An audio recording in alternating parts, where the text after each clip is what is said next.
बिस्मिल्लाहिर्रहमानिर्रहीम। अस्सलाम वालेकुम प्यारे व्यूवर्स, जहाँ रहें खुश रहें आबाद रहें। और ये सुबह का टाइम है और इतनी अच्छी धूप आ रही है कि मैंने कहा चले मैं आपके साथ भी शेयर करती हूँ। और ये हमारे अपार्टमेंट का बैक साइड है और यहाँ से इमरजेंसी एग्ज़िट है। मेरा जो अपार्टमेंट है वो इस रुख पर है कि इसके बैक साइड से धूप आती है, तो मेरे यहाँ पे जो पौधे हैं वो तो बहुत अच्छे ग्रो कर रहे हैं। जो फ्रंट गैलरी में पौधे होते हैं, ये धूप पूरी रूम के अंदर तक आती है। और जो फ्रंट गैलरी में पौधे हैं वो सारे इंडोर प्लांट्स हैं, क्योंकि वहाँ पर धूप बिल्कुल भी नहीं आती। अच्छा, मैं अपने बेड के ऊपर ये क्या बिछा रही हूँ, सबको हैरत हो रही होगी कि तोशक बेड के ऊपर क्यों बिछ रहा है। अच्छा, मैं लेने गई थी अपने बेड के लिए मैट्रेस के लिए मल्टी रिलैक्सर, जो सॉफ्ट फोमिक होता है। और उससे जो मैट्रेस अगर हार्ड हो तो उसके ऊपर आप ये वो शीट की तरह होता है वो बिछा लें तो आपका मैट्रेस सॉफ्ट हो जाता है। लेकिन मेरा बजट था 2 से 3 हज़ार का और वो मुझे मिल रहा था अबव 5000। तो फिर मैंने वो छोड़ दिया और घर में आकर फिर मैंने ये तोशक निकाला पहले कि ये मेरे बेड के पूरे साइज़ पे अल्हम्दुलिल्लाह आ गया था। तो मैंने फिर इसके ऊपर ये पूरा तोशक बिछा दिया। और इसके अंदर यानी कि गद्दा है फिल किया हुआ, इसके अंदर रुई है और ये इतना अच्छा हो गया कि मेरे पैसे भी बच गए और जो मैं चाह रही थी अपना मैट्रेस सॉफ्ट करना तो वो भी अल्हम्दुलिल्लाह हो गया। तो ज़्यादा खुशी तब होती है जब आपका टारगेट भी अचीव हो जाए और आपके बजट में भी वो आ जाए। तो ज़्यादा खुशी, मुझे तो बहुत ज़्यादा खुशी होती है कि मेरा काम भी हो जाए और मेरे बजट में हो जाए। अच्छा, ये मैं इस अपनी बेडशीट्स के ऊपर, क्योंकि जब आप वॉश करते हैं और उसके अंदर से एक सर्फ़ की या डिटर्जेंट की सॉरी एक यानी ब्लीच अगर आप यूज़ करें तो इस तरह की उसमें एक स्मेल होती है।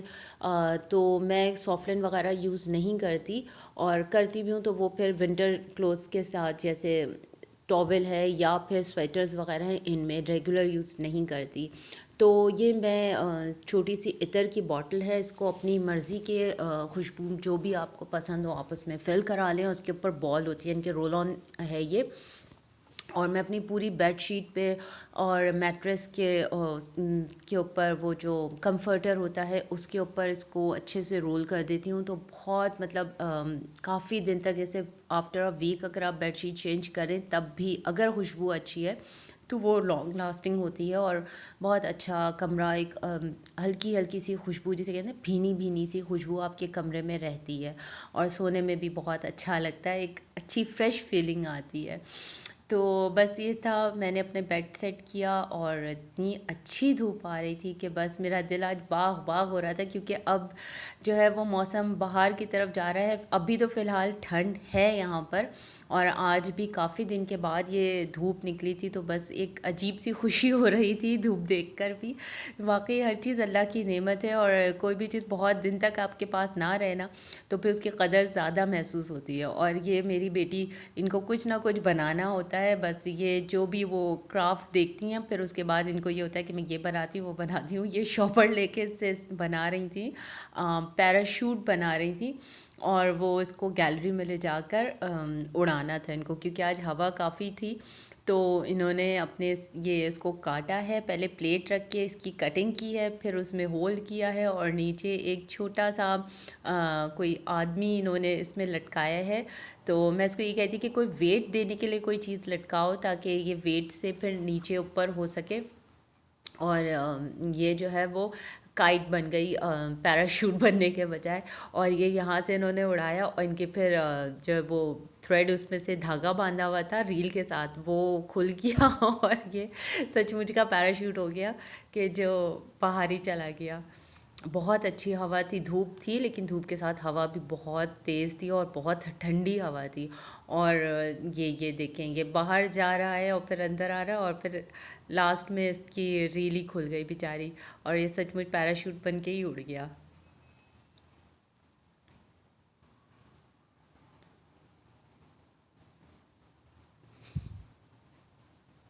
जिस दिन उमैमा घर पे होती है ना, उमैमा का यही काम है, वो कुछ ना कुछ उनका चलता रहता है। और ये उमैमा ने लिखा है can I have a cat please. बस मैमा को कोई पेट चाहिए। अच्छा, कैट की वो बात होती है कि बच्चों को अपनी बचपन की कोई बात बता दो ना, तो वो भी कभी कभी आपके गले पड़ जाती है। कि मैमा को मैंने बताया था कि हम लोगों के पास बिल्ली हुआ करती थी। अब उसको ये है कि आपने ख़ुद पाली, अब आप मुझे भी पालने दें। और पालना कोई इतना इशू नहीं है, लेकिन उसकी केयर करना इशू है।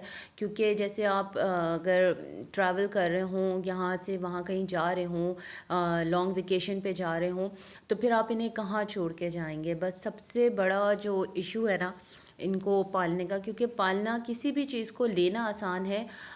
वन टाइम आपको लगता है कि आपने बस ख़रीद लिया, लेकिन असल चीज़ है उसकी मेंटेनेंस, चाहे वो चीज़ें हों, चाहे वो कोई जानवर हो, पौधा हो, कुछ भी हो।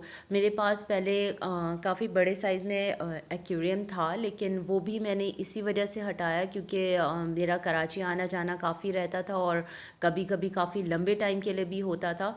तो फिर उसके पीछे में उनकी केयर करना काफ़ी टफ़ हो जाता था।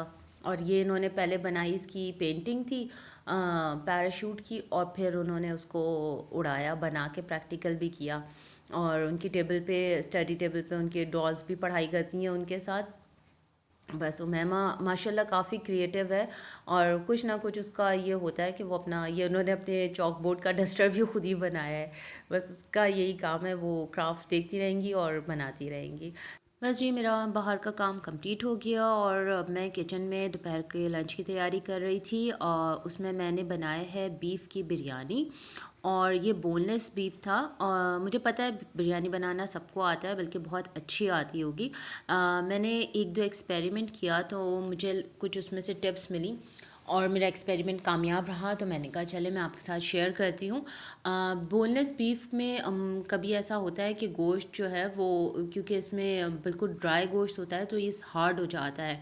मैंने इस दफ़ा गोश्त को पहले फ्राई की तरह, मतलब सिर्फ ऑयल में अच्छे से उसको फ्राई कर लिया, मतलब उसका जो गुलाबी कलर था वो चेंज होकर वाइट पे आ गया। और फिर मैंने उसके अंदर सारे मसाले ऐड किए थे, यानी कि प्याज और टमाटर को फ्राई करके, और फिर उनका पेस्ट बनाया, वो मैंने ऐड किया, लहसुन अदरक ऐड किया, और पहले उसको अच्छे से भूना। फिर मैंने बिरयानी मसाला ऐड किया, तो मुझे ऐसा फ़ील हुआ कि बिरयानी का जो टेस्ट था वो बढ़ गया था, और मसाले की जो खुशबू थी वो बहुत अच्छी आ रही थी। थोड़ा सा जैसे बाज़ार की बिरयानी का लुक आता है वैसा था। सेकेंडली ये था, अच्छा इसके साथ मैंने वो चढ़ा के, और फ्राई मैंने आलू भी फ्राई करके साथ ही डाला था, क्योंकि बोनलेस था तो वो जल्दी गल जाता, इसलिए मैंने बीफ और आलू दोनों एक साथ चढ़ाए थे। और साथ में मैंने ये सलाद बनाया था दही वाला, जिसमें मैंने सब कुछ काट के और उसमें दही ऐड किया, और काले मिर्च और नमक ऐड किया। अच्छा, मैंने जब बिरयानी बनाती थी, मतलब मैं तह वाली बिरयानी बनाती थी कि पहले चावल की लेयर दी, फिर गोश्त की, फिर चावल की, फिर गोश्त की। लेकिन उसमें ये होता है कि आप अगर आपके देगची का तो जो बॉटम है, पेंदा है, वो थोड़ा सा पतला हो, या ज़्यादा देर आप दम पे रख दें, तो नीचे से चावल लग जाते हैं। मैंने एक दफ़ा देग की बिरयानी में देखा था कि उसमें जो पहली लेयर होती है वो गोश्त की वो डालते हैं, उसके ऊपर वो चावल, फिर गोश्त, फिर चावल। तो मैंने भी इसको करके देखा कि वाकई क्या ऐसे नहीं, मतलब नीचे से चावल या सालन जो भी है वो नहीं लगता। तो ये एक्सपेरिमेंट भी मेरा बड़ा अच्छा और बहुत ही उम्दा, जिसे कहना चाहिए ना, रहा। मुझे बहुत अच्छा लगा कि चावल मेरे बिल्कुल भी, क्योंकि वो नीचे पेंदे से, मतलब नीचे बॉटम से देगची के लगे हुए नहीं थे, तो वो बहुत ही अच्छा दम भी लगा चावलों को, और बिल्कुल कोई बर्बादी या कुछ चावल ज़ाया भी नहीं हुआ। और ये मैंने जर्दे का रंग था जिसको मैंने दूध में मिक्स करके और उसके ऊपर डाला है। और जब आप इसको लिक्विड वाला, यानी कि जर्दे के रंग को पानी के साथ, या पानी के साथ नहीं, सॉरी, दूध के साथ या दही के साथ ऐड करेंगे, तो भी आप देखिएगा बड़ा अच्छा उसका कलर आता है, वो पूरे चावलों में ऊपर नीचे अच्छे से मिक्स हो जाता है। साथ में ये मैंने अजवाइन का पाउडर बनाया है, ये डाला है, और इससे पहले जो है मैंने जायफल जावित्री का पाउडर बना के रखा था, वो मैंने ऐड किया है। सिर्फ ऊपर में डालना है चुटकी बराबर, और बस आप इसको फिर दम पे दे दें। तो चावल देखें, जो ज़ाफ़रान का रंग था, वैसे तो ये फूड कलर था, अगर आप ज़ाफ़रान यूज़ करते हैं तो उसको भी आप इसी तरह से थोड़े से गर्म दूध में, अगर आप वाकई ज़ाफ़रान यूज़ कर रहे हैं तो उसको थोड़े से गर्म दूध में आप भिगो के रखें, तो वो अपना कलर भी देता है और खुशबू भी अच्छी आती है। और हमारे घर में बिरयानी उस टाइम ज़्यादा बनती है जब घर में सब्ज़ी ना हो या गोश्त बहुत थोड़ा सा हो और आपको 2 टाइम कोई चीज़ पका के चलानी हो, वरना अगर सब्ज़ी होती है तो एक टाइम सब्ज़ी बन गई, एक टाइम गोश्त बन गया। लेकिन आज चूँकि गोश्त भी कम था और हमें 2 टाइम चलाना भी था, तो सबसे बेस्ट होती है आप बिरयानी बना लें। एक टाइम आप गोश्त के साथ चावलों को खा लें और दूसरे टाइम आप सिंपल आलू के साथ खा लें। तो बिरयानी जो है वो इतनी मतलब कहना चाहिए इतनी मज़े की और इतनी नवाबी डिश है कि आप 2 टाइम 3 टाइम, हमारे घर में तो बहुत शौक है, मुझे पता है मोस्टली घरों में बिरयानी बहुत शौक यहाँ पे से दर्द हो खाई गया। जाती है। और हाँ, बस ये बात तो दोपहर का है। टाइम अब हम लोग अपना खाना खा रहे थे और अभी आजकल हमारे घर किसकी में बारी है सबको खाँसने की? इतनी खांसी और फ्लू चल रहा किसी की था, नहीं है। तो ये खाने के चलो हमारे दरमियान यहाँ ना हमारी खाँसियाँ खांसी भी बातें बातें करती कर हैं। रही खो, खो, हैं। खो, खो। हम खांसी करेंगे तो वो खांसी करेगा। एक खाँसी, दूसरी खाँसी, तीसरी खाँसी, सब खाँसियाँ आपस में बातें करती हैं। लेकिन हमने भी आज खाँसी का तोड़ किया है बिरयानी खाकर। ये देखो। ये देखो हो गई ना खांसी। और ये शाम का टाइम है, मैं बना रही हूँ जूस। अब चूँकि सर्दी जा रही है और कीनू भी जो है वो थोड़े बल्कि काफ़ी सस्ते यहाँ तो हो गए हैं, तो काफ़ी सारे कीनू आ गए थे, तो मैंने कहा चलो उसका जूस बनाते हैं।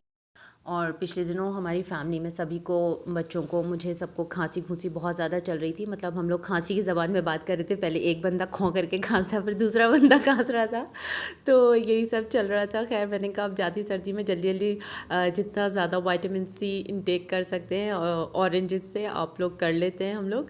तो बस ये मेरे पास कैनवुड का प्रोसेसर है और इसमें ज़्यादा मेहनत, बल्कि बिल्कुल भी मेहनत नहीं करनी पड़ती। बस ये है कि कीनू खाना आसान है, जूस बनाने में पूरा निकालो सारा, फिर उसको बनाओ, फिर उसके बाद उनको धो रखो। उसके मुकाबले में बस कीनू छीलो और जल्दी से मुंह में डाल लो, वो ज़्यादा आसान होता है। लेकिन कभी कभी जूस पी अच्छा लगता है पीना। और मेरी फीफा जो है मझली बेटी, वो बिल्कुल भी फ्रूट नहीं खाती, तो उनको तो मुझे वैसे ही जूस बना के देना होता है। तो आज फिर हमने कहा जब इतना सारा कीनू है तो इसको जूस में ख़र्च कर लेना चाहिए था। तो बस अब हम लोग शाम के टाइम आज ना कोई चाय पिएगा ना कोई दूध, बल्कि हम लोग सब मिलके ऑरेंज जूस पिएंगे। तो यहीं तक था मेरा आज।